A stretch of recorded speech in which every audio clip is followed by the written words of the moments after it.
Welcome to the debate. Today we're diving into the implications of a major diplomatic push in the Ukraine war. Specifically, we're looking at this new commitment from European leaders with U.S. support to help lead a multinational force inside Ukraine. And the source material frames this as, well, incredibly significant. It calls it a potential turning point, something that signals growing international support for an enforceable peace arrangement. But, and this is a huge but, it immediately adds that key disagreements remain over territory and guarantees. That qualification is really the heart of our discussion today. The question is this: does the tangible, physical commitment of creating a military force actually act as the catalyst for an enforceable peace? Or is its effectiveness, fundamentally limited by those political disagreements that just won't go away? I'm going to argue that the investment is the turning point.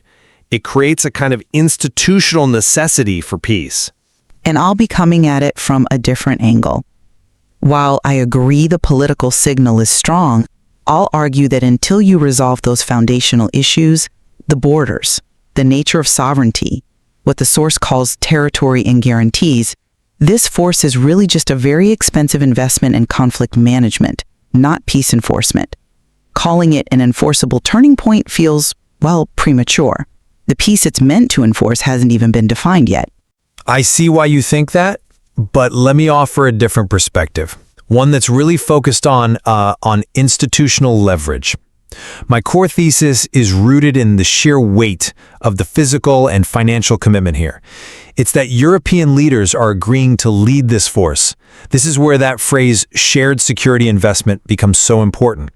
It's not just rhetoric anymore. It's a real declaration of sunk costs, of shared risk by major world powers. The creation of this force is, I think, the missing piece. It's the enforcement mechanism we didn't have. Before this, security assurances were mostly political promises, right? They were vulnerable to changing politics. Now we have a concrete institution. This immediately justifies calling it growing international support for an enforceable peace arrangement because the structure for enforcement is being built first. By putting these collective defense mechanisms in place, you inherently create a more stable environment where you can finally start to tackle the really hard issues of territory and guarantees. The mechanism, you see, it precedes the resolution. It has to. I'm sorry, but I just don't buy that the capacity to enforce something translates to an enforceable arrangement, not when the basic parameters are still up in the air. This deployment, yes, it signals powerful intent. But the source's own admission that key disagreements remain, that's not a footnote. It's a structural flaw in the entire plan. Enforceability, by definition, assumes you have clarity on what you're enforcing. And we need to be clear about what these guarantees really mean. We're talking about sovereignty recognition, non-aggression pacts, things like that. If you don't have a clear resolution on which borders this multinational force is supposed to be guaranteeing, its entire mission becomes legally and operationally fragile.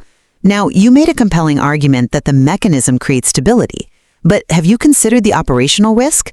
If negotiators can't agree on what exactly this force is defending, which lines on a map, it risks becoming symbolic. Just a military firewall managing the front lines, not a true guarantor of a final peace. It's like holding a giant umbrella without knowing where the storm actually is. Okay, let's focus on that idea of enforceable peace then. I'd argue that the multinational force is the enforcement contract. This shared investment creates a kind of collective action pact that makes any future breach incredibly costly for anyone. Just think about the deterrence factor. The cost for any aggressor to challenge a settlement that's protected by a force led by major European powers is, well, it's astronomically higher than challenging some bilateral agreement. That cost calculation alone creates enforceability, even while the final, technical negotiations are still ongoing. The investment itself signals a commitment that's designed to outlast the political friction. I agree the deterrence is enhanced, sure. But deterrence capacity and an enforceable political arrangement are two different things. We have to distinguish between military stability and a legal settlement. The word guarantees in the source isn't just about military defense. It's about political recognition and commitment. The force's structure can't provide meaningful security if the political realities, like sovereignty over contested areas, are still completely disputed. If the borders the force is protecting aren't the ones the host nation sees as its internationally recognized borders, you're not enforcing peace. You're just holding a line in a legally ambiguous vacuum. And that leads right to my main concern, which is that you seem to be emphasizing the military mechanism over the fundamental political goal. The fact that key disagreements over territory persist tells us that the root causes of the conflict haven't been touched. So if the ultimate settlement is still out of reach, the force's job changes, doesn't it? It might manage the conflict, which is valuable, sure. It reduces escalation, but is managing a frozen conflict the same thing as enforcing peace? I don't think so. Peace is defined by agreement, not just by a strong military presence. That's an interesting point, though. I would frame it a bit differently. This shared security investment, especially with European powers in the lead, it profoundly changes the political character of the conflict itself. It elevates it from a regional dispute into a protected international interest. It makes Ukraine's future security a central pillar of European security. That dramatically raises the stakes for any party that's thinking about stalling negotiations or continuing aggression. This growing international support, backed by real soldiers and real money, becomes the ultimate leverage in those territorial disputes. It has to. It changes the entire negotiating dynamic. The commitment of this force means the political and financial costs of not coming to an agreement has just been raised for everyone involved. Once that force is on the ground, the international community has essentially built this high-pressure cooker that makes a final agreement almost necessary, if only to justify the immense investment they've already made. The force is the leverage. I recognize the power of that leverage, but we have to ask how durable it is. A substantive turning point toward enforceable peace needs a concrete agreement on what the peace actually is. The source suggests this force is part of new peace proposals, but it sounds like an empty framework right now, a container waiting for contents. I mean, let's think this through. What happens if the territorial disagreements last for 5 years or 10? Do European leaders just keep footing the bill and taking the political risk of having a force in a contested zone indefinitely? If the actual agreements are delayed, that initial momentum just vanishes. The force then stops being an accelerator for peace and it just becomes a new status quo. A defensive perimeter maybe, but not a mechanism for ending the war. I'm not convinced that momentum requires an immediate political settlement. I believe the agreement by European leaders to lead this thing is in itself the turning point. It redefines the whole security paradigm. It shows a strategic shift to institutionalizing security first, with the understanding that the territorial questions are just too complex to solve without that foundation in place. A commitment like this is institutionally very difficult to walk back from. It's not just words. It involves resource allocation, logistics, political capital. By building this durable military foundation, you create an inertia toward peace. It locks the negotiators onto a path where walking away is simply more costly than finding a resolution. The turning point isn't the final deal. It's the creation of the institutional machine that forces that deal to happen. I understand the institutional inertia argument, but we have to come back to the specifics of those political guarantees. An enforceable peace involves legitimacy. If the force is deployed, but the political dispute over which borders are legitimate remains, then the force is essentially just guaranteeing a line of contact, not a sovereign boundary. And that distinction is absolutely critical. Guarantees for a sovereign state allow for reconstruction, for political reintegration. Guarantees for a line of contact just maintain a frozen conflict. And in that scenario, your security mechanism, no matter how strong it is constantly being undermined by the lack of political consensus. It risks getting entangled without ever achieving the goal. We can't confuse a large-scale investment with guaranteed political success. But that distinction is exactly why the leading role of the Europeans is so key.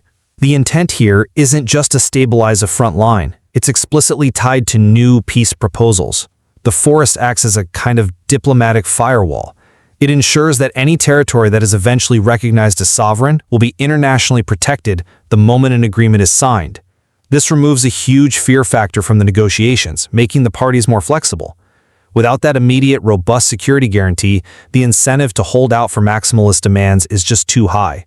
This force provides the safe landing zone needed for political compromise. And while I appreciate that concept of a safe landing zone, International relations history is, well, it's filled with examples where military deployments intended to create stability ended up just hardening the divisions. Peacekeeping operations deployed where there's no political settlement often just become border guards for a permanent status quo. The difference between a true turning point and just a very expensive long-term deployment hinges entirely on whether the political process can capitalize on this military leverage and do so quickly. If those foundational disagreements just drag on, the risk is that the mission itself becomes overriding reality, which completely negates the turning point label. I maintain that the agreement to form and lead this force is the key indicator here. It solves the enforceability problem by creating a robust international mechanism that raises the cost of any breach. This institutional framework provides the stability and confidence needed to push the incredibly difficult final negotiations on territory and guarantees over the finish line. The force itself drives the resolution. And while the initiative shows powerful, growing international support, the text is explicit that the foundational political issues remain unresolved. Until those substantive disagreements are finalized, until the peace is actually defined, this force functions as a guarantor of high-level conflict management, not a guarantor of a settled, enforceable peace. Its potential, for now, remains structurally limited by politics. Ultimately, what this all shows is the complexity of this diplomatic phase. We're weighing the high value of a new, concrete security mechanism, a powerful institutional creation, against the incredible challenge of these enduring political disagreements. I believe the mechanism provides the lever. And I believe the lever is useless until the political object it's meant to move has been agreed upon. Both of these elements from the source material, the promise of the force and the persistence of the disagreements, are necessary to really appreciate both the potential and the inherent limitations of this entire diplomatic push. It's a potential turning point, yes, but whether it turns toward a real peace or just a more stable stalemate seems to depend on factors well beyond the force's control.